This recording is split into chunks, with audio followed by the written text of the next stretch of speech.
हा बघा किती पसारा घालून ठेवला आहे खेळण्यांचा. मग मी देवला तो आवरायला सांगितला तर दादाचं पाहून इशूही ते आवरायला बसलेली आहे. मग इशूने जेवण केलं. मग वेळ झाली चहाची. मग चहा बनवला आणि चहा पीत पीत पुस्तक वाचावं म्हटलं. आणि हे पुस्तक माझ्यासाठी खूप दिवसापासून आणून ठेवलं आहे यांनी, पण मला ते वाचणंच झालं नाही, म्हणून ते आज वाचून घेतलं. आणि मी आतलं झाडू वगैरे मारला म्हणून इशूही बाहेरचं झाडून काढत आहे. मग बाकीची कामं आवरून घेतली आणि मी उद्या मटकीची उसळ बनवायची आहे म्हणून आज सकाळीच मटकी भिजायला घातली होती आणि आता रात्री ती मी बांधून ठेवत आहे आणि उद्या सकाळी त्याची उसळ बनवणार आहे. आणि मग त्याच्यानंतर आम्हाला गजानन मंदिरामध्ये जायचं होतं. मग इशू देव छान तयार झालेले आहेत आणि वेळ होता म्हणून थोडासा टाईमपास चालू आहे त्यांचा.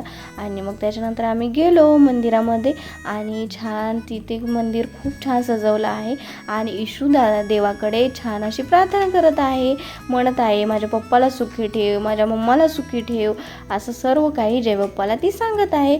आणि ती खूप खुश असते जयबाप्पासोबत. आणि त्याच्यानंतर तिथे आरती झाली छान, आम्ही प्रसादही घेतला. चला तर भेटूया नेक्स्ट व्लॉगमध्ये.